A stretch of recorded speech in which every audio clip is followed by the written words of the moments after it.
This isn't just a classroom, it's a window to the world, where videos and visuals teach me more than words ever could.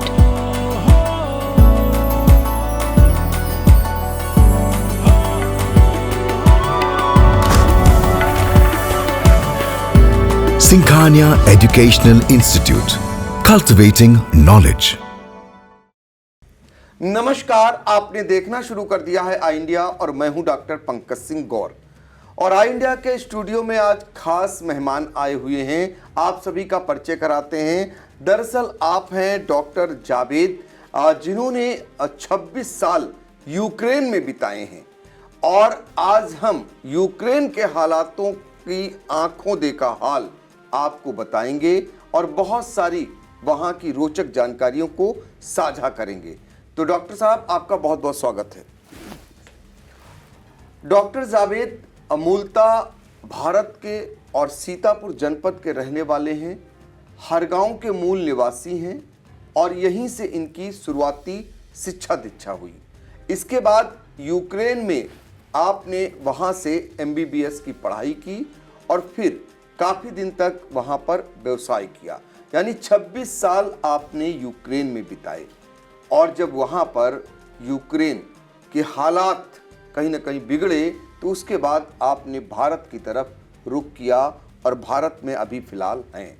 लेकिन Ukraine को लेकर बहुत सारे लोग जानना चाह रहे होंगे कि आखिर यूक्रेन में क्या कुछ हुआ, तो उसी का आंखों देखा हाल आज डॉक्टर जावेद जी बताएंगे हमें। डॉक्टर साहब, मेरा पहला सवाल है कि यूक्रेन की अगर बात करें तो वहाँ लगातार इधर युद्ध हो रहा है। देख रहे हैं कि टीवी पर जब हम खोलते हैं तो कभी इधर बम गिर रहा है, कभी उधर बम गिर रहा है और आपके सामने भी 2014 में इस तरीके के हालात उत्पन्न हुए थे। तो यूक्रेन के मौजूदा समय में हालात क्या हैं? इस समय मैं आपसे बताना चाहूँगा कि वहाँ पर अभी भी कोई स्टेबिलिटी नहीं है। जैसा कि लुगांस्क और दोनेत्स्क, इसके अलावा क्रीमिया जिसको सिम्फेरोपोल कहा जाता है, इन जगहों पर आज भी कुछ भी स्टेबल नहीं है। वहाँ पर रशिया की करेंसी चल रही है और वहाँ पे कभी भी कुछ भी बम वगैरह गिरते रहते हैं। लुगांस्क, दोनेत्स्क और अब वहाँ पे अब इस समय कीव के आसपास चारों तरफ जो है कुछ शहर हैं। वहाँ पर इरपिन और एक है बूचा नाम का शहर है, स्मॉल टाउन टाइप का है। वहाँ पर अक्सर झड़प होती रहती है। अच्छा, जब 2018 में आप वहाँ थे और जब उस समय इस तरीके के हालात पैदा हुए तो क्या कुछ आपने आंखों देखा, आपने वहाँ पर देखा था और उस समय के हालात क्या थे और अब की अगर तुलना करें तो आप कितना बिगड़ चुके हैं? सर, जब स्टार्टिंग 2014 से स्टार्टिंग हुई थी, 2014 से, ये करीब फरवरी मार्च से हालात बिगड़े। हालात बिगड़ने की वजह ये थी कि वहाँ के जो प्रेसिडेंट थे उस समय यूक्रेन के, उन्होंने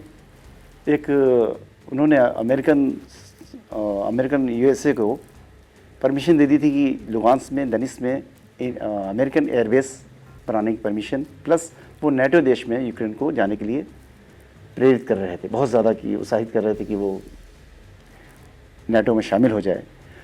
और इसलिए रशिया ने, और क्योंकि वो वहाँ पे लुगांस्क में जिस शहर में हम रहते थे उस समय हम रहते थे, तो वहाँ पर इन्होंने, तो उस समय जो हमारे जो रशिया के प्रेसिडेंट हैं पुतिन साहब, व्लादिमीर पुतिन, उन्होंने इस बात को बिल्कुल उनके, क्योंकि लुगांस्क एक बॉर्डर पर है, रशिया के बॉर्डर पर है, दोनेत्स्क भी बॉर्डर पे है, तो वहाँ पे कैसे वो अलाउ करते कि ये अमेरिका का सैन्य हवाई जो एयरबेस है जो उनका, इसलिए ऐसा हालात बिगड़े। अच्छा, अमेरिका को परमिशन दे दिया और रसिया के लिए उन्होंने कोई द्वार नहीं खोले। जी, तो यही कारण बना। उस समय जो प्रेसिडेंट थे वो, उनका झुकाव अमेरिका की तरफ था, रशिया के अगेंस्ट था, जो यूक्रेन के प्रेसिडेंट थे जी।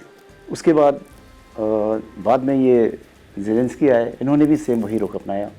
इनको यूक्रेन के लोगों ने बहुत प्यार दिया, लेकिन इन्होंने जस्ट अपोजिट किया। जो वहाँ के लोग थे यूक्रेन के, उनके जो उनकी अपेक्षाएं थी उसके अगेंस्ट किया। ये भी अमेरिका के पक्ष में ही अमेरिका के जाते पक्ष दिखाए। में, जी अमेरिका के पक्ष में ही थे। और यही कारण रहे कि ये युद्ध जैसी नौबत जो बनी हुई है वो यही है, या युद्ध हो रहा है जो। जी युद्ध हो रहा है, इसी वजह से हो रहा है कि वो रशिया के अगेंस्ट जा रहे हैं, और वो इस बात के लिए उनका एग्रीमेंट लगता है साइन हो चुका है कि वो लुगांस में, दनिस में जो रशिया का बॉर्डर है वहाँ पर ये एयरबेस बनाना चाहते हैं, जो उनका अमेरिका का एयरबेस है। और दूसरा ये नाटो की, क्योंकि हम जब वहाँ रहते थे सिंस 1995 और उसके बाद अब तक रशिया ने यूक्रेन को बहुत ज़्यादा हेल्प किया है, बहुत ही लो प्राइस पे इलेक्ट्रिसिटी और जो गैस है वो बहुत ही उसमें दे रखा था कि यूक्रेन मतलब कि ये थोड़ा सा मुझे कहने में वो हो रहा है कि वो टाइम पे भी नहीं करते थे यूक्रेन वाले। यूक्रेन गवर्नमेंट रशिया को इतना ज़्यादा उनको हेल्प करता था रशिया। अगर बिल की बात करें, जैसे आपने कहा गैस बहुत ही नॉमिनल पैसे में उपलब्ध कराते थे, या बिजली के जो बिल था वो बहुत ही कम पैसे का होता था, जो रसिया मदद करता था यूक्रेन के लिए। तो अगर उसकी तुलना भारत से करें तो वहाँ का बिल गैस का और बिजली का कितना आता था? वो मैं डॉलर्स में, क्योंकि हम डॉलर्स में पे करते थे, तो $10 to $15 ईयरली ओनली। और गैस का भी ऐसी मैक्सिमम $20 हम पे करते थे साल भर का? जी साल का। और ये सारी मदद रसिया करता था? जी। तो जाहिर सी बात है यूक्रेन के लोगों का रसिया के प्रति लगाव भी ज़्यादा होगा बनस्पत अमेरिका के। जी, क्योंकि ये बहुत 50% लोग जो थे, मोर देन 50% रशिया से ही जुड़ना चाहते थे। लुगांस, दनिस और सिम्फेरोपोल में जो लोग रहते थे वो लोग रशिया से ही जुड़ना चाहते थे, क्योंकि रशिया उनकी बहुत हेल्प करता था। इतने उसमें हर चीज़, इवन जो फ्रूट्स वगैरह, जो खाने पीने की चीज़ें भी आमतौर पे जो होती हैं वो भी बहुत ही सस्ते रेट पर रशिया की तरफ से होता था। सब कुछ हर तरह से पूरी हेल्प की जाती थी। और जो उधर जो एक रिवर है वहाँ पर इसमें यूक्रेन में दनेपर, उसके जो उस पार के जो सिटीज़ आते थे वो सिटीज़ जुड़ना चाहते थे यूरोप के साथ। और जो प्रेसिडेंट थे वहाँ के वो भी उसी साइड के उस तरफ के ही थे, जो कि जिनका झुकाव अमेरिका की तरफ था। तो डॉक्टर जावेद जी, आपने 2014 वाले हालात देखे और उसके बाद जो ये हालात अब बने, जो गलती 2014 में यूक्रेन के तब के राष्ट्रपति ने की थी, वही गलती अब मौजूदा समय में यूक्रेन के राष्ट्रपति ने कर दी। जी सेम, वही, उससे ज़्यादा, उससे भी ज़्यादा। तो अच्छा, आप लोग जानना चाहेंगे कि यूक्रेन की अगर बात करें तो वहाँ कितना नुकसान हुआ और हालात क्या हैं, लोग क्या सोचते हैं? क्योंकि आप भले भारत में आ गए, लेकिन बहुत सारे लोगों से आपकी बातचीत होती होगी, उनके मन में क्या कुछ चल रहा है? जो मैक्सिमम लोग हैं इस समय वहाँ के हालात को देखते हुए, वो लोग जो रशिया से ही जुड़ना चाहते हैं, क्योंकि रशिया से उनको बहुत हेल्प होती थी। और जो अमेरिका के, वो सिर्फ उस समय जो देखा जाए तो हालात अब पहले से अच्छे नहीं हैं। जो रशिया के समय में था, जो 1995 एंड 2014 तक था, बहुत ही अच्छा स्टडी हब कहा जाता है यूक्रेन को। इतने हर सिटी में एक यूनिवर्सिटी, 4 यूनिवर्सिटी, लुगांस जिस शहर में हम रहते थे वहाँ पर मेडिकल में लुगांस स्टेट मेडिकल यूनिवर्सिटी, इसके अलावा 3 और यूनिवर्सिटियाँ थीं। उन्होंने पूरे यूक्रेन को पूरा स्टडी हब बना रखा है। पूरी दुनिया से लोग वहाँ पढ़ने आते हैं। जिस यूनिवर्सिटी में हम थे उसमें 52 कंट्री के स्टूडेंट पढ़ते थे, 52 कंट्री के स्टूडेंट। और उस समय जिस समय ये वॉर शुरू हो रहा था, शुरू हुआ, ये 14 की बात है, उस समय 1200 के आसपास 1200 इंडियन स्टूडेंट्स थे। और इंडियन एम्बेसी ने बहुत हेल्प की। जब भी कोई यूक्रेन में हमारे भारतीयों को कोई प्रॉब्लम होती थी, भारत सरकार और वहाँ की जो एम्बेसी है बहुत हेल्प करती थी स्टूडेंट्स को। कोई भी दिक्कत हुई तो फ़ौरन आ जाते थे। लेकिन मौजूदा समय में जो हालात हैं, उन हालातों के कारण आप भारत आए? जी, पर हम अभी आते नहीं। हमारा पूरा सेटलमेंट वहीं यूक्रेन में ही था। कंप्लीट स्टडी पूरी करने के बाद मैंने एक कंपनी का मैं डायरेक्टर भी बना, यूनिवर्सल एजुकेशनल ऑर्गेनाइजेशन का, उसका मैं डायरेक्टर था। वो कई साल मैं वो यूनिवर्सिटी से अटैच थी, लुगांस स्टेट मेडिकल यूनिवर्सिटी के साथ अनुबंधित थी, उनके साथ मैं ऑफिशियली काम करता था। तो लास्ट समय कब आए आप इंडिया में? बीच में तो हर साल मैं 3 से 4 बार इंडिया आता था। लास्ट टाइम में 2000 जब ये वॉर से पहले ही मैं आ गया था। अच्छा जी, एक 14 में वॉर हुई थी, उसके बाद 2022 2022 में जो हुई है, उससे पहले मैं इंडिया आ चुका था। 14 में जब वार हुई तो क्या क्या देखा आपने? मैंने अपनी आंखों से ही देखा, जो रैकेट्स वगैरह गिर रहे थे, जो सब कुछ, कई बिल्डिंग्स मैंने अपनी आंखों से देखा। हालांकि कहते हुए मुझे नहीं अच्छा लग रहा है, जो बिल्डिंग्स गिर रही थी, जो बम गिर रहे थे, यहाँ तक एक बम तो हमारी यूनिवर्सिटी में भी आके गिरा, लगा आके। जी, उस शुक्र है कि उसमें इंडियन एम्बेसी ने हेल्प की थी, बच्चे इंडिया आ चुके थे। ये बात है करीब 4 जून 2014 में इंडियन एम्बेसी के एम्बेसडर साहब आए थे, और वहाँ पे 3-4 और डिपार्टमेंट के लोग एम्बेसी से आए थे वहाँ पर, और सब बच्चों को लेके साथ में गए। उसमें सुषमा स्वराज जी, हाँ सुषमा स्वराज जी, सुषमा स्वराज जी ने बहुत हेल्प की थी हमारे इंडियन स्टूडेंट्स की। उन्होंने यहाँ तक कि जो नेवी ऑफिसर्स और एयरफोर्स के एम्बेसडर साहब के साथ सब लोग आए थे। अगर वहाँ पे हालात और बिगड़े तो यहाँ तक कि ये था, हमारी एम्बेसी करना चाह रही थी कि किस तरह से बच्चों को लेके, यहाँ तक कि अगर फाइटर जेट भी लाने पड़े तो लेकर आएंगे। ये इंडियन एम्बेसी ने ऐसा फैसला किया था। अपने भारतवासियों के लिए उस समय उन बच्चों की सरकार, तब भी मोदी सरकार हुआ करती थी जी, और शायद संभवतः विदेश मंत्री थी सुषमा स्वराज जी जी, तो उन्होंने बहुत मदद की। सारे बच्चों को बाई ट्रेन उस समय लुगान से निकाला गया। फिर बाद में उनको 2-3 दिन तक, जब तक कि जो जहाँ जिस स्टेट का इंडिया में था, उनको पहले होटल में रखा गया कीव में, क्योंकि जो भी इंडिया से आता है, कीव वहाँ का इंटरनेशनल एयरपोर्ट है जी, कैपिटल है कीव वहाँ की, तो वहीं से ही सबको वहाँ रखा गया, और उसके बाद वहाँ से सबको जहाँ जिस स्टेट का था वहाँ बाई फ्लाइट भेजा गया। दिल्ली फर्स्ट, देन आफ्टर उनको हर जगह भिजवाया गया। जब आप आए थे तो आते समय आप कैसे आए, यहाँ तक कैसे पहुँचे, और क्या उस समय कोई एयरपोर्ट ऐसा था जिसे उसे भी उड़ा दिया गया था? जी, वहाँ पर उसमें लुगांस स्टेट में वो लुगांस शहर में एक, वहाँ पर यूक्रेन में हर शहर में एक एयरपोर्ट होता है, और काफ़ी सुंदर, बहुत अच्छा बनाया गया था। उस दिन अनाउंसमेंट हो रहा था, हालांकि इंडियन एम्बेसी ने 4 जून को सब इंडियन स्टूडेंट्स को निकाल लिया था, लेकिन उसके बाद जो रह गए थे, जो सीनियर्स लोग थे, हम लोग उस समय प्लानिंग कर रहे थे, फैमिली के साथ थे, वाइफ और बच्चे के साथ वहाँ पर मौजूद थे, तो हमने 14 जून को वहाँ से छोड़ा। उसी दिन वहाँ पे एयरपोर्ट को उड़ा दिया गया था। जी, वहाँ पे प्लेन गिरा वहाँ पे एयरपोर्ट पे, पूरा एयरपोर्ट डैमेज हो गया। उस प्लेन में करीब 48 लोग थे, आई डोंट नो, शायद वो लोग आर्मी के लोग थे या क्या थे, वो प्लेन भी गिरा, उसमें जो लोग थे वो सब मारे गए, और पूरा एयरपोर्ट डैमेज हो गया। आप लोग कैसे फिर आए? बाई ट्रेन आए। जी, बाई ट्रेन आए। तो देखिए, यूक्रेन के हालातों की हम चर्चा कर रहे हैं और आंखों देखा हाल बता रहे हैं। सीतापुर के हर गांव के रहने वाले डॉक्टर जावेद, जिन्होंने 26 साल यूक्रेन में बिताए हैं, और इनका पूरा व्यवसाय, यानी जिस जगत से आते हैं आप, वहाँ पे डॉक्टर थे, और ऐसे में आपका वहाँ बड़ा कारोबार हो चुका था। लेकिन जो हालात यूक्रेन में पैदा हुए, उन हालातों को देखते हुए आपको भारत फिर से लौटना पड़ा है। अभी आगे भी हम ये चर्चा करेंगे कि भारत जब आप आ गए हैं तो भारत के प्रधानमंत्री से आपकी क्या क्या अपेक्षाएं हैं, क्योंकि बहुत सारे ऐसे लोग जो तमाम देशों में रहकर व्यवसाय करते हैं और भारत से क्या अपेक्षा रखते हैं, इस पर भी चर्चा करेंगे। लेकिन अभी हम लगातार यूक्रेन के हालातों को लेकर चर्चा कर रहे हैं।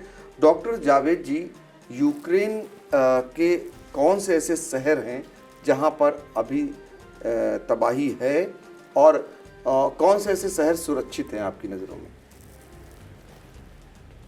बहुत कम ऐसे शहर हैं जहाँ पे तबाही नहीं हुई है। हर जगह सबसे ज़्यादा शायद जो तबाही हुई है वो दनिस्क में हुई है, मोर देन 60% दनिस्क, और ये खारकोव। इसके अलावा कई जो कीव जो कैपिटल है उसके आसपास के इतने छोटे शहर थे उन वहाँ पे बहुत नुकसान हुआ है। ज़पोरोशिया, दनीप्रोपेट्रोव्स्क, ये शहरों के नाम हैं। एक ज़पोरोशिया शहर है, एक दनीप्रोपेट्रोव्स्क शहर है, और इसके मतलब वहाँ पे खिमेल्नित्स्की, ओडेसा, इस तरह से कई शहर हैं जहाँ पर ये अभी भी प्रॉब्लम है। और सबसे ज़्यादा नुकसान दनिस्क में हुआ है। लुगांस्क सुरक्षित है क्योंकि वो रशिया के हैंड में है।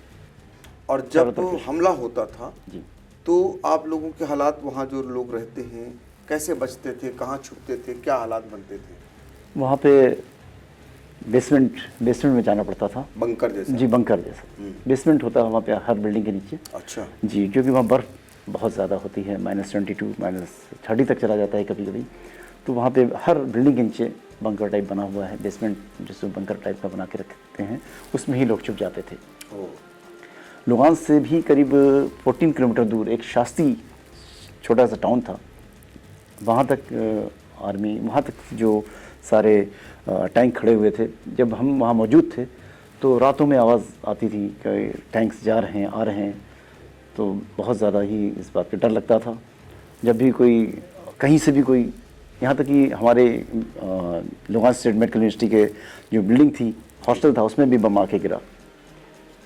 तो जो युद्ध लड़ते होंगे वहाँ के लोग, और जब हालात ऐसे बनते होंगे, तो अगर वो बाहर जाना चाहे देश के, तो वहाँ की सरकारों की कोई पाबंदी थी, जा सकते थे या नहीं? जी, ये 2014 में ऐसा नहीं था, क्योंकि उस समय 3 शहरों के साथ वॉर चल रहा था कि वो रशिया ने उस समय, क्योंकि ये जहाँ पे बेस बनाने का सोच रहे थे, ये अमेरिकन्स यूक्रेन में लुगांस्क, दनिस्क एंड सिम्फेरोपोल, जिसका यूज़ रशिया के अगेंस्ट करना चाहते थे, इसलिए रशिया ने उस समय उन पर अपना कब्जा कर लिया था। लेकिन उसके बाद ये छोटी मोटी लड़ाई होती रही। लेकिन इसके बाद जो सबसे ज़्यादा जो मेजर प्रॉब्लम हुई, ये 2022 में फरवरी में शुरू हुई। 24 फरवरी को ये वहाँ पे ज़्यादा से ज़्यादा प्रॉब्लम शुरू हुआ, और फिर तो पूरे यूक्रेन में ही मतलब लड़ाई छिड़ गई थी। अच्छा जी, तो देखिए 2022 की बात है, 24 फरवरी से जो युद्ध शुरू हुआ वो अभी भी जारी है। तो ऐसे में वहाँ के हालात कितने दुर्गम हैं कि आज डॉक्टर जावेद साहब भारत में हैं और ये अपने परिवार के साथ वापस नहीं जा पाने की हिम्मत जुटा पा रहे हैं। कारण क्या है सबको पता है, और हम लगातार यूक्रेन के हालातों की आंखों देखा हाल आपको बता रहे हैं। डॉक्टर साहब, हमारा सवाल ये है, जब आप यहाँ आपने पढ़ाई की, यहाँ कहाँ तक आपने पढ़ाई की और फिर उसके बाद यूक्रेन क्यों गए? यहाँ हमने सेक्रेड हार्ट, सीतापुर से ही अपने सेक्रेड हार्ट इंटर कॉलेज से उस टाइम पढ़ाई की थी, और उसके बाद यूक्रेन यहाँ पे सिलेक्शन काफ़ी ट्राई किया, नहीं हो पाया, तो सोचा कि मतलब टाइम वेस्ट ना हो और अपने साल नहीं वेस्ट करना चाहते थे, इसलिए यूक्रेन चले गए। इंटर के बाद? जी, इंटर के बाद कोचिंग की लखनऊ में। अच्छा। लेकिन सिलेक्शन नहीं हो पाया कहीं, तो वहाँ चले गए, हमने और टाइम वेस्ट नहीं करना चाहते थे। तो वहाँ MBBS की पढ़ाई सस्ती है, आसान है, क्या है? वहाँ पे डोनेशन नहीं है। वहाँ पे मेन चीज़ है डोनेशन नहीं है, और हम सेमेस्टर वाइज फ़ीस पे कर सकते हैं, और उस समय $1,500 फ़ीस केवल हुआ करती थी, और $200 जी per year, and $200 only hostel fees होती थी, और ज़्यादा महंगाई भी नहीं थी बहुत। हम $150 में पूरा महीना आराम से निकल जाता था। और पढ़ाई में और सबसे अच्छा ये था कि सेमेस्टर वाइज हम फीस पे कर सकते थे, सेमेस्टर वाइज। तो यहाँ पे एक साथ हमें देना पड़ता है, वो नो डोनेशन। सिर्फ वीज़े में जो उस समय जो मौजूद थे, जो हेल्प करते हैं लोग, उन्होंने थोड़ा बहुत स्टार्टिंग में दिया, उसके बाद कुछ हम सेल्फ डिपेंड थे और खुद फीस पे करते थे। कुछ भाषा आड़े आती थी? जी, स्टार्टिंग में हमने लैंग्वेज कोर्स किया। अच्छा जी, लैंग्वेज कोर्स किया रशियन में कई सब्जेक्ट हमने पढ़े। फिज़िक्स, केमिस्ट्री, बायोलॉजी को रशियन लैंग्वेज में पढ़ाया गया, और जो मैथमेटिक्स भी हमें पढ़नी पड़ी थी उस समय, मतलब ऐसा कोर्स में था। क्योंकि MBBS की स्टार्टिंग, और क्योंकि उसमें उस समय इंग्लिश मीडियम नहीं होता था, लुगांस्क स्टेट मेडिकल यूनिवर्सिटी में जो यूक्रेन में थी, उस समय इंग्लिश मीडियम नहीं था, तो फीस भी सस्ती थी, $1,500। तो हमें उस समय लैंग्वेज कोर्स कराया जाता था, उसके बाद हम फर्दर स्टडी, आगे की स्टडी करते थे। फिर अगर व्यवसाय की बात करें जी, तो एज ए डॉक्टर पेशा इंडिया में कमाई है या फिर यूक्रेन में? जी मैं कहना चाहूँगा जिन्होंने कंप्लीट वहाँ पे इंडिया में जो है, इंडिया में ज़्यादा है, क्योंकि इंडिया में एक तो इंडिया अपना देश है, इंडिया में बहुत अच्छा लगता है, सब कुछ बहुत अच्छा है। और फॉरेन में क्यों थोड़ा सा सरकार नाराज़ हो जाएगी, लेकिन मैं कहूँगा वहाँ पे बहुत हाइजीनिक सब कुछ है। और वहाँ पे जो लोग कंप्लीट कर लेते हैं, MBBS कर लेते हैं, या वहाँ पे ज़्यादातर स्कोप डेंटिस्ट में देखा गया है। वहाँ जो डेंटिस्ट के जो डॉक्टर हैं ज़्यादा पैसा अर्न करते हैं, क्योंकि हम लोग चॉकलेट बहुत खाते हैं, वहाँ के लोग चॉकलेट वगैरह बहुत होती है। और वहाँ की फ़ीस आप यकीन नहीं करेंगे, $1500 पर डे एक डॉक्टर अर्न कर लेता है। यूक्रेन की बात बता रहा हूँ, यूरोप में और भी महंगा है पर डे, जबकि MBBS वाला डॉक्टर इतना नहीं कर पाता है वहाँ पर। लेकिन इंडिया में अपने यहाँ जो डेंटिस्ट हैं, डॉक्टर्स, उनका इतना नहीं है। वहाँ इतनी बीमारियाँ नहीं होंगी MBBS वाले डॉक्टर के लिए। आप यकीन नहीं करेंगे, वहाँ पे मलेरिया, डेंगू, चिकनगुनिया, इस टाइप की, या कॉलरा, ये बीमारी नहीं है। मैं इतने साल रहा, मैंने कोई भी ऐसा कोई नहीं देखा कोई पेशेंट वहाँ पर कि कोई मलेरिया से, डेंगू से या चिकनगुनिया से, इस टाइप की कोई डिसीज़ से कोई बीमार हुआ हो, ऐसा कोई। अच्छा, और अगर तुलना करें इंडिया और जी, और मैं बताना चाहूँगा वहाँ पे एक बहुत सी बात है जी, जो लोग यूक्रेन से, क्योंकि यूक्रेन से पूरे यूरोपियन देश को बहुत लगाव है, शुरू से ही रहा है। वो शुरू से ही चाहते थे कि यूक्रेन का पार्ट बने। नेटो का तो अलग बात है, लेकिन पहले से ही उनसे अच्छा रुझान रहा उस देश का। और जो यूक्रेन से MBBS कर लेता है, यूक्रेन से, नॉट रशिया, और रशिया को इतना नहीं करते यूरोप वाले, जो यूक्रेन से पास आउट है, तो वो PG के लिए जर्मनी में या किसी पोलैंड में जाकर सिर्फ लैंग्वेज सीखनी है, सर्टिफिकेट लेना है, अच्छी सी लैंग्वेज आती है, तो फिर वहाँ पे PG कर सकता है, पोस्ट ग्रेजुएशन, MS या जो भी MD जो भी करना चाहे किसी फील्ड में। और उसके अलावा वहाँ की गवर्नमेंट पर मंथ 4000 यूरो पे करती है। अच्छा जी। अच्छा, और अगर तुलना करें सस्ती और महंगाई की, अगर इंडिया और यूक्रेन में, तो ऐसी क्या क्या चीज़ें वहाँ महंगी हैं और क्या क्या चीज़ें सस्ती हैं? जी, वहाँ फ्रूट्स महंगे हैं। एप्पल बहुत सस्ता है। अच्छा जी, एप्पल बहुत सस्ता है। बनाना वहाँ पे, जो चीज़ वहाँ पे नहीं होती है, बनाना वगैरह, तो वो यहाँ से, इंडिया से जाता है। चाय जाती है इंडिया से, चाय महंगी है। तुलना करिए। जी, वहाँ पे बनाना कितने का है? बनाना वहाँ पर, यहाँ पे 40-50 रुपीज़ में दर्जन है, वहाँ KG में है $1 में आता है, 70 रुपीज़, 80 इस समय 87 चल रहा है जी, $1 का कम से कम मिनिमम जी। और सेब बहुत सस्ता है। अच्छा जी, यहाँ के करीब 20 रुपीज़ में आ जाएगा। वहाँ वैरायटी होती है सेब की। अच्छा। जी, सेब बहुत वहाँ पे बहुत होता है जी, पहाड़ी एरिया है, ठंड बहुत है जी। ड्राई फ्रूट्स बहुत होते हैं, ड्राई फ्रूट्स जैसे कि अखरोट वगैरह बहुत सस्ता है। और यहाँ जैसे शादी समारोह होते हैं, वहाँ कैसा आयोजन होता है? वहाँ पे भी वहाँ पे की मैरिज में यहाँ से बहुत डिफरेंट है।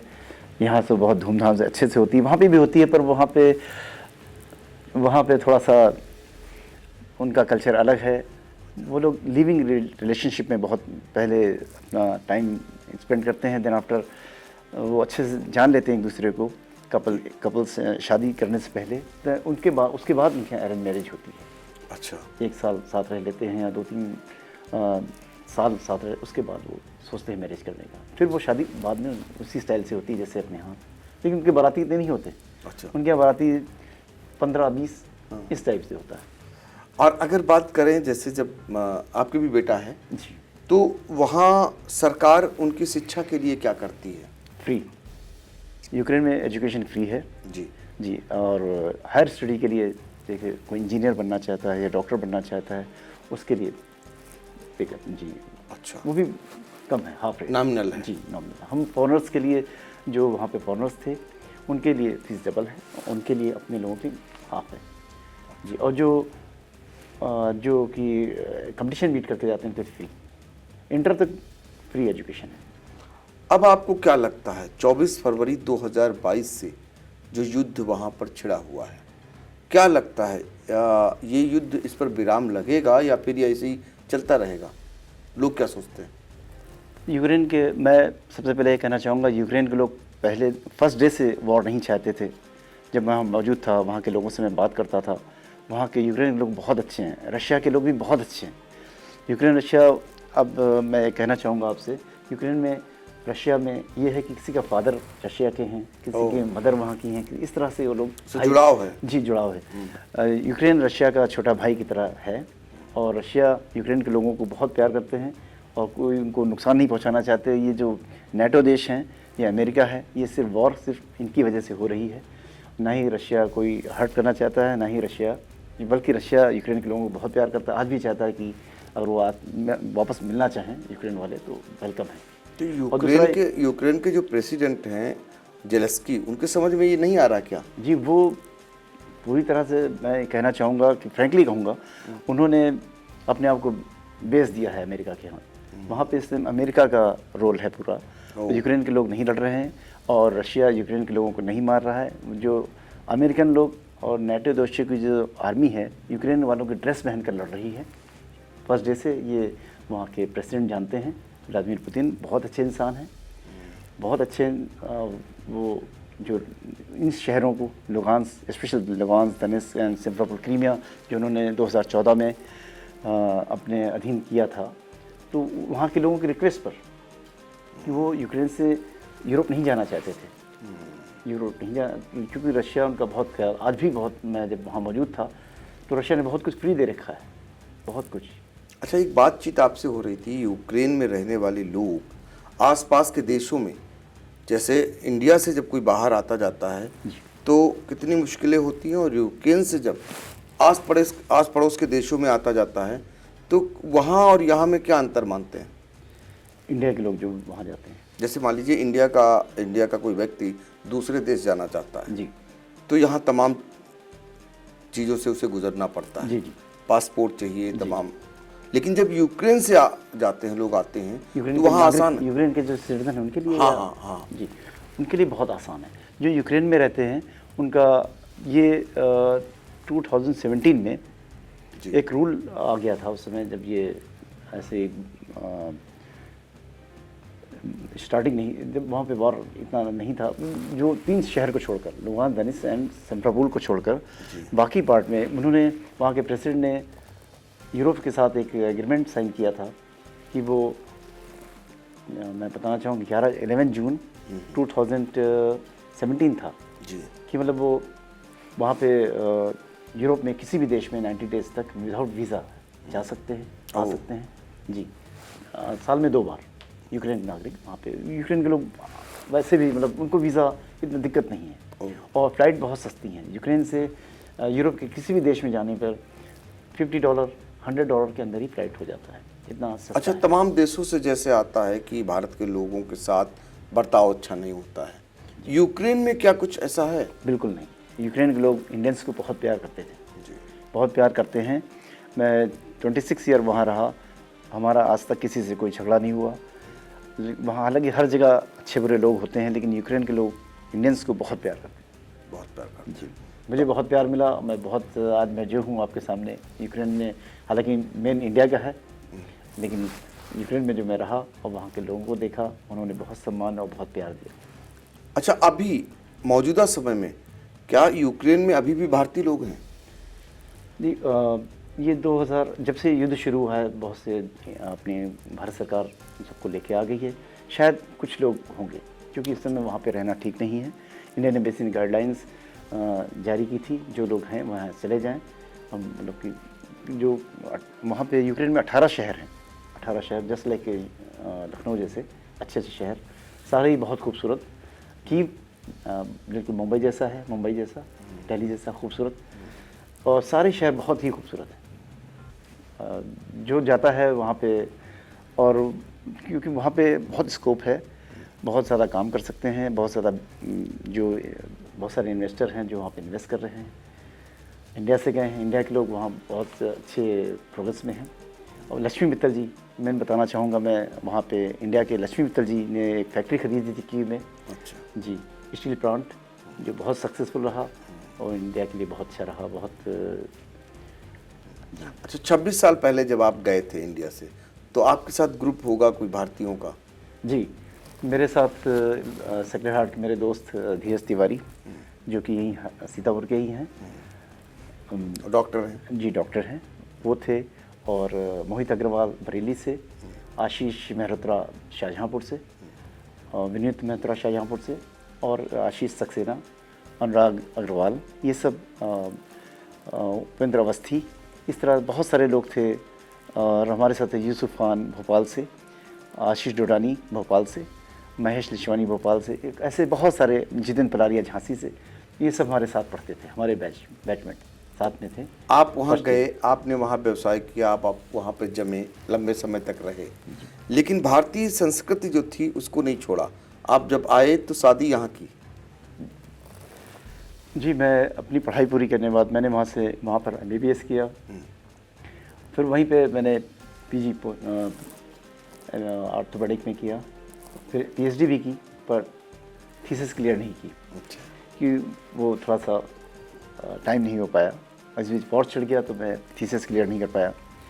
और उसके बाद मैंने वहाँ के जो चांसलर थे, ईवचेंको, व्लादिमीर ईवचेंको उनका नाम था, लुहांस्क स्टेट मेडिकल यूनिवर्सिटी के चांसलर, और डीन पुस्तोवोई, इन लोगों के कहने पर उन्होंने अपनी वो इंडियंस को बहुत लाइक करते थे, और उन्होंने मुझे अपनी ही एक कंपनी ऑर्गेनाइज़ की। उस कंपनी का मुझे डायरेक्टर बनाया।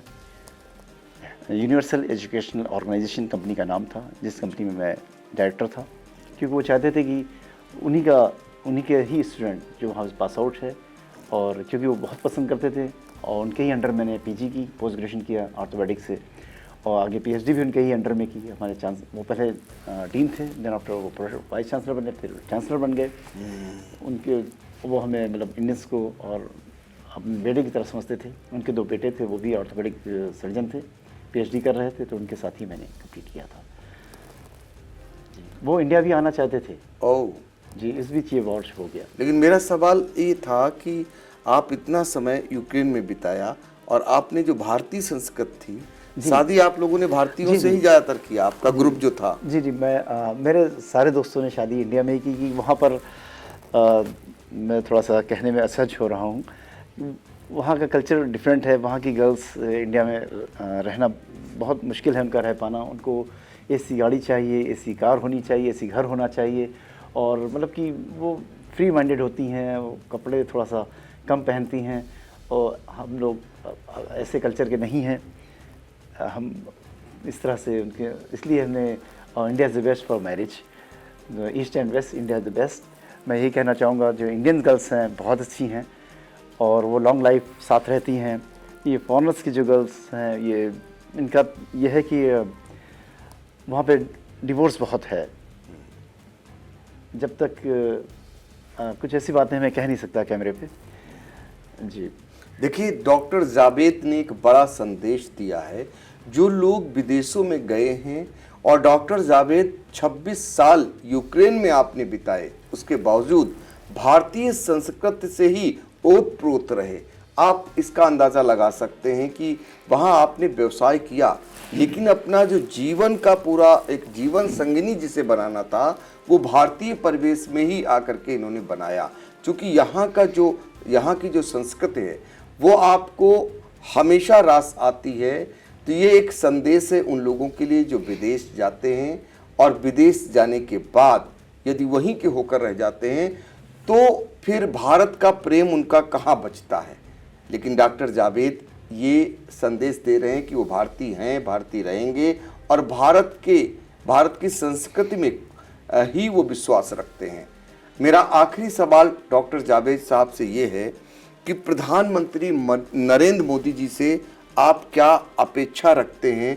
बहुत सारे जो भारतीय विदेशों में रहते हैं, उनके सामने यूक्रेन जैसे हालात भी आ जाते हैं, या ना भी आते हैं, वहाँ रह करके वो अगर वहाँ से पैसा कमाते हैं, उसके बाद कभी तो उनके दिल में अपने देश प्रेम की भावना जगती होगी कि चलिए, यहाँ जब मेरा समय था, हमने मेहनत की था, पैसा कमाया, अब भारत में चलते हैं और भारत में आखिरी समय बिताते हैं।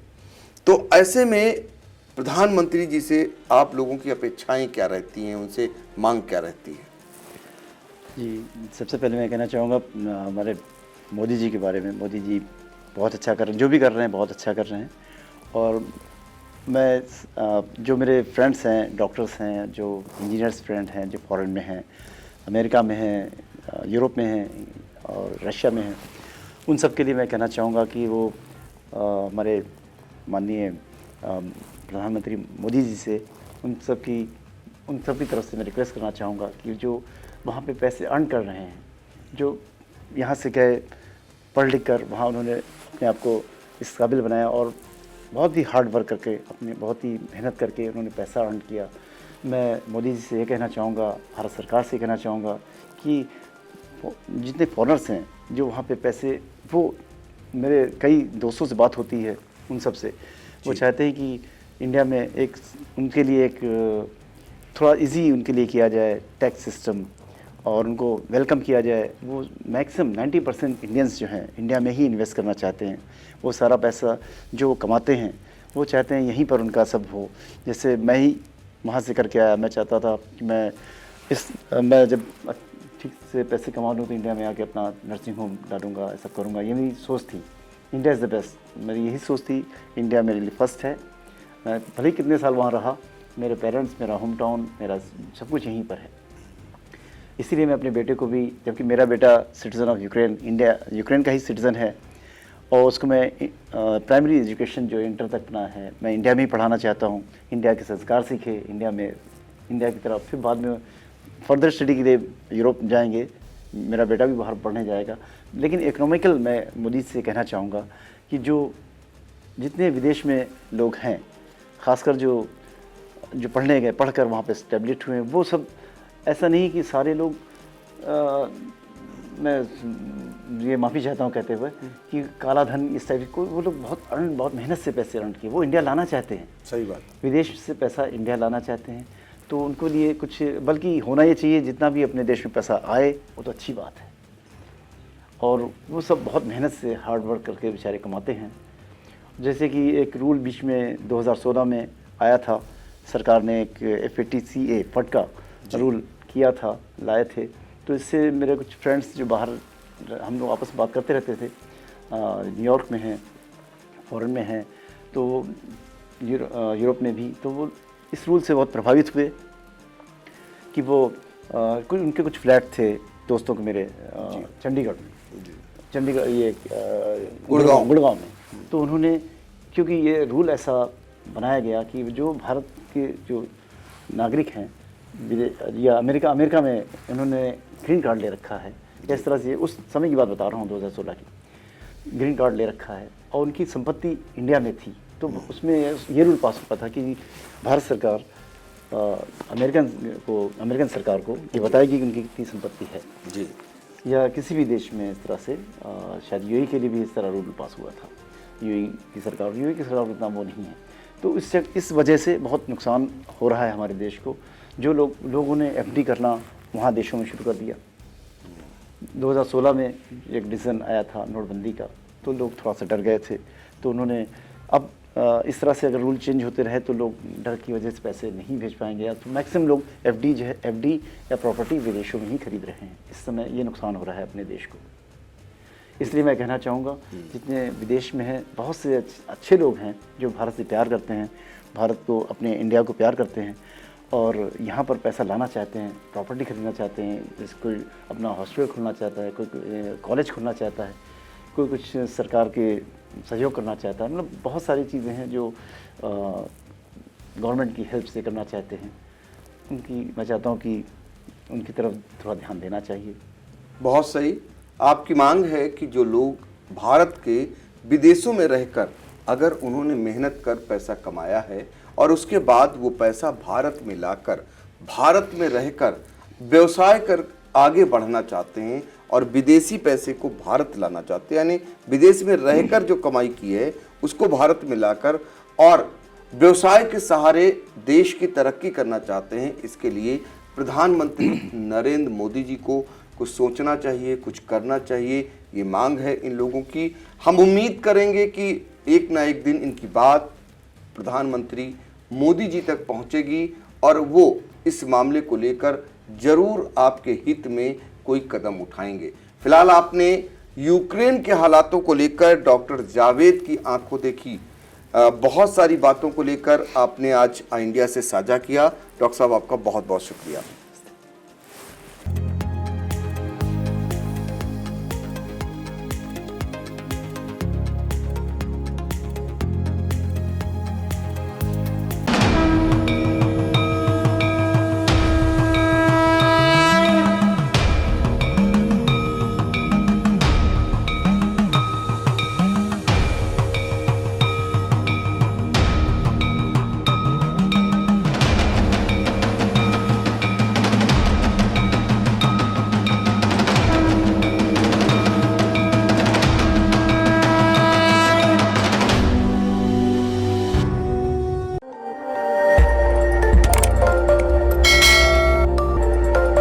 खबर आपकी, नजर हमारी।